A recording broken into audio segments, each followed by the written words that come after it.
Hello students, है ना। आज के टॉपिक में हम डिस्कस करने जा रहे हैं बाबू electric field intensity on axial line. क्या चाहिए बाबू? Electric field intensity on axial line. तो बाबू सबसे पहले हमको ये पता होना चाहिए कि सर एक्सियल लाइन होता क्या है ना। सबसे पहले पता होना चाहिए कि एक्सियल लाइन होता क्या है। तो हमने आपको बताया नहीं है, लेकिन अभी मैं बता देता हूँ, ठीक है ना, कि एक्सियल लाइन होता क्या है। तो बाबू तो ये मान लेते हैं एक माइनस क्यू है, एक प्लस क्यू। तो यदि एक माइनस क्यू और एक प्लस क्यू है ना, अगर 12 डिस्टेंस से, है ना, 12 डिस्टेंस से अगर सेपरेट होता है तो एक अरेंजमेंट फॉर्म होता है। उस अरेंजमेंट को हम बोलते हैं डायपोल बोलते हैं। क्या बोलते हैं वो? डायपोल बोलते हैं। अब क्या करता है इस मतलब दोनों चार्ज के मिलाने वाला लाइन को अगर दोनों तरफ अगर हम एक्सटेंड कर दें, है ना, एक जो एक्स एक्सिस के पैरेलल हो, तो उस लाइन को हम बोलते हैं एक्सियल लाइन। इस लाइन को क्या बोलते हैं? Axial line. लेकिन अगर यही बाबू लाइन अगर डायपोल के सेंटर से अगर एक लाइन खींचा जाए जो उस पे परपेंडिकुलर हो, तो उसको हम बोलते हैं इक्वेटोरियल लाइन। क्या बोलते हैं बाबू? Equatorial line. बट टुडे, है ना, today we are going to discuss about the क्या चीज बाबू, है ना, electric field intensity on axial line, है ना। तो पहले हम देखते हैं क्या क्या होता है। तो बाबू यहाँ पे दो चीज है कि बाबू एक माइनस क्यू चार्ज है जो, तो देखो हमने क्या किया, एक माइनस क्यू चार्ज एक प्लस क्यू चार्ज, है ना, और इस एक्सियल लाइन पे एक पी पॉइंट माना है। इस एक्सियल लाइन पे क्या माना? एक पी पॉइंट। जो ये पी पॉइंट हुआ ये आर दूरी से, कहां? आर दूरी से, किसके? डायपोल के सेंटर से आर दूरी पर अवस्थित है, सिचुएटेड है, ठीक है ना। तो इसको हम क्या करते हैं, बहुत पहले लैंग्वेज में लिख देते हैं। क्या है? तो बाबू यहां पे लिखते हैं consider a dipole in which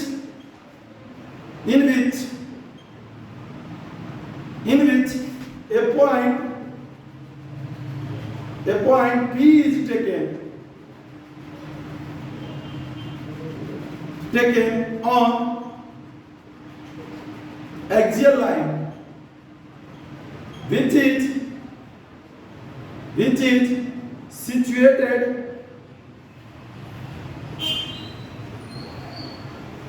is situated at a distance of r from center of dipole। क्या चीज हुआ? Centre of dipole. हमने जो आपको कंसीडरेशन किया था ना, वही मैं लैंग्वेज में दिया हूं, ठीक है ना। तो हमने दिया क्या? Consider a dipole. तो माना कि एक डायपोल है, द्विध्रुव है, इन जिसमें एक point P is taken, P बिंदु जो है लिया गया कहां? एक्सियल लाइन पे। इसी लाइन को तो एक्सियल लाइन बोलते हैं ना बुआ। तो एक्सियल लाइन पे एक P बिंदु लिया गया। इस P बिंदु पे है क्या? एक यूनिट पॉजिटिव चार्ज है ना। P is taken on axial line which is situated, कितना हुआ? Which is situated at a distance of r from the center of dipole। center of dipole से r दूरी पे एक P बिंदु। अब हम करेंगे क्या हुआ? अब इसके बाद ये माइनस क्यू चार्ज है, इस पे इलेक्ट्रिक फील्ड इंटेंसिटी लगाएगा। क्या लगाएगा? इलेक्ट्रिक। अब कितना लगाएगा हमको मालूम नहीं, लेकिन इतना पता है ये जो माइनस क्यू चार्ज है, ये P बिंदु है, यहां से कितना दूरी पे हुआ? तो बाबू आपको पता है यहां से लेकर के यहां तक ये r दूरी है और ये दूरी l है। तो यहां से यहां क्या होगा? r plus l। तो यहां पे करते हैं, लिखेंगे क्या छोटू? इलेक्ट्रिक फील्ड इंटेंसिटी at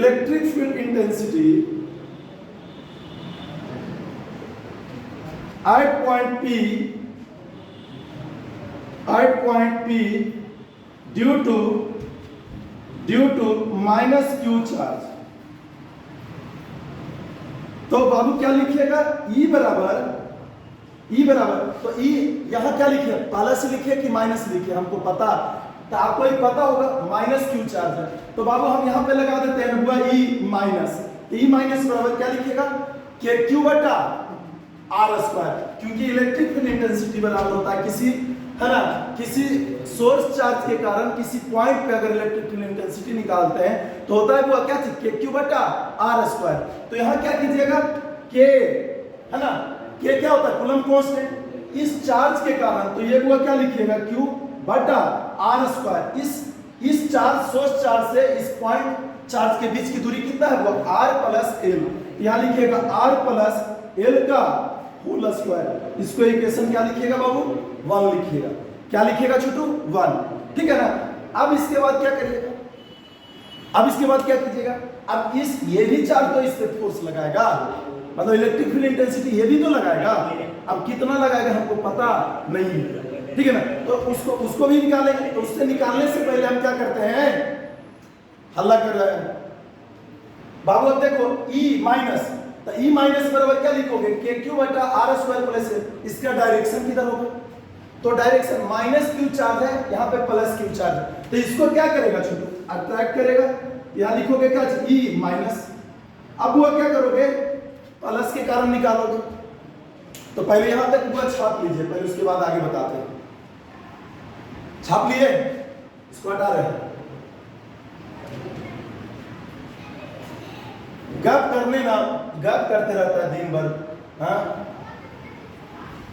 अब यहां पे क्या कीजिएगा? वो अगला लिखते हैं हुआ electric field intensity.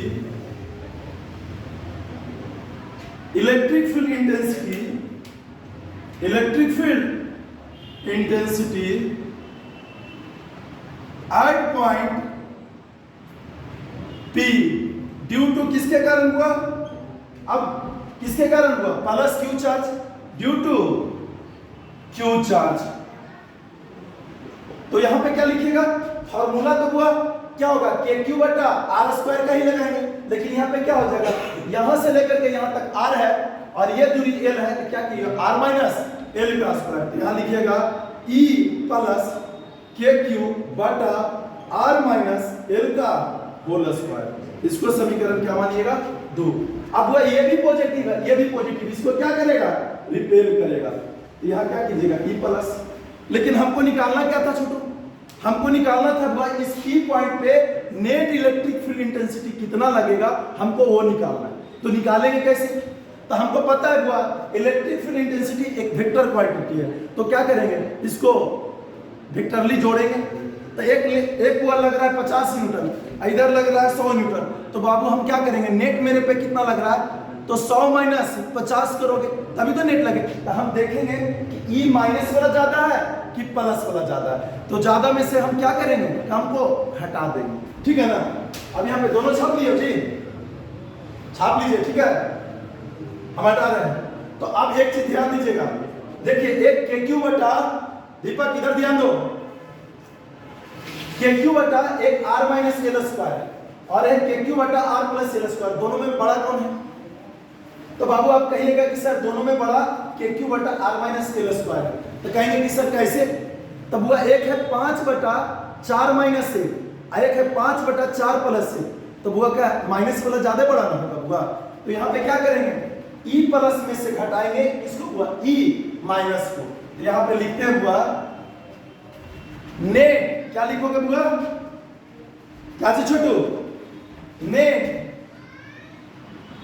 Net electric field intensity, net electric field intensity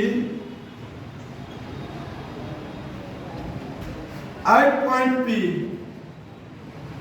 या लिख सकते हैं net electric field intensity at point P, या एट P भी लिखते हैं हुआ, ठीक है ना। तब आप यहां पे क्या करोगे? E नेट बराबर क्या करोगे हुआ? ज्यादा में से कम को घटाइएगा, कि गलती बोल रहे हैं? नहीं ना बाबू। तो क्या कीजिएगा? E प्लस में से घटाइएगा किसको हुआ? E माइनस को। तो E प्लस का कितना था हुआ? के क्यू बटा आर माइनस, और के क्यू बटा कितना था जी? बोलने में भी ये शर्म लग रहा है। के क्यू बटा आर प्लस एल का होल स्क्वायर। अब वो देखो तो दोनों में कुछ कॉमन है, तो क्या हुआ? आर यहाँ पे क्या है हुआ? के क्यू कॉमन है, तो के क्यू कॉमन ले लिए बाबू। अब देखो नीचे एलसीएम लेते हैं, तो नीचे एलसीएम क्या लोगे? आर माइनस एल का whole square into R plus L का होल स्क्वायर। अब वो देखो इससे भागा दोगे तो माइनस माइनस वाला तो क्या होगा? काट जाएगा, तो बचेगा क्या? आर प्लस एल का होल स्क्वायर माइनस प्लस वाला कट जाएगा तो बचेगा क्या हुआ, आर माइनस एल का होल स्क्वायर। तो आपको बेसिक चीज तो आता होगा कि ए प्लस बी के होल स्क्वायर क्या होता है, ए माइनस बी के होल स्क्वायर क्या होता है, इतना तो आप लोग जानते करते हैं, है ना। तो आप जानते हैं हुआ, तो आगे देखिए, इसको हटा दें, चलिए हटा दे, कॉपी पेस्ट करने में पीछे नहीं रहना है, ठीक है।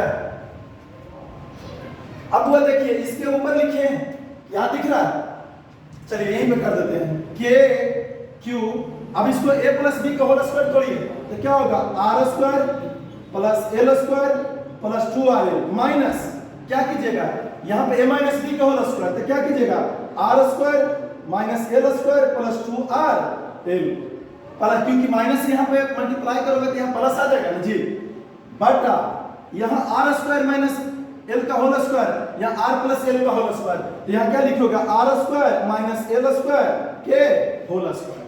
तब वो देखो तो कुछ कट रहा है जी, जो कट रहा है उसको काटिए, क्या कट रहा है, R square L square, R square L square cut गया, है ना। तो बाबू अपने लिखिए ई नेट बराबर क्या चीज हुआ, 2rl कितना हुआ, 4rl, यहाँ लिखिएगा के क्यू 4rl बटा R square minus L square का होल स्क्वायर। छाप लीजिए, नीचे देख लीजिएगा, ठीक है ना, दिख रहा है ना जी। चलो हटा देते हैं यहाँ पे, ये भी हटा दें, है ना। अब देखो हुआ, तुम लोग को क्या डाइपोल मोमेंट बताए हैं, इलेक्ट्रिक डाइपोल मोमेंट बताए हैं, तो देखो यहाँ से सेट करते हैं हुआ, तो यहाँ ई नेट बराबर लिखेंगे छोटू, तो ई नेट बराबर क्या लिखेगा तो बोलो पीछे से, यहाँ क्या करोगे, के क्यू इंटू 2l, इसको लिख सकते हैं कैसे, 4 को तोड़िएगा तो 2 इंटू 2 लिख सकते हैं, तो 2 को लेके गए l के साथ तो 2l लिख दिए हैं, और q है हुआ तो q को यहाँ लाएं, और यहाँ r भी तो है, 2r बच रहा है ना, तो देखो r भी बच रहा था, r है तो 2 इंटू 2 4, l भी है, यहाँ बच गया, यहाँ लिखोगे R square minus L square का होल स्क्वायर। अब वह देखो, चूंकि हम जानते हैं क्या चीज, डाइपोल मोमेंट बराबर होता है क्या चीज हुआ, q इंटू 2l, जानते हो कि नहीं जानते हो, तो यहाँ q इंटू 2l को लिख सकते हैं हुआ p, तो यहाँ ई नेट बराबर लिखिएगा हुआ कौन सी हुआ, k p 2r बटा आर स्क्वायर माइनस एल का होल स्क्वायर। नीचे हटा देना, अरे नीचे हो गया जी,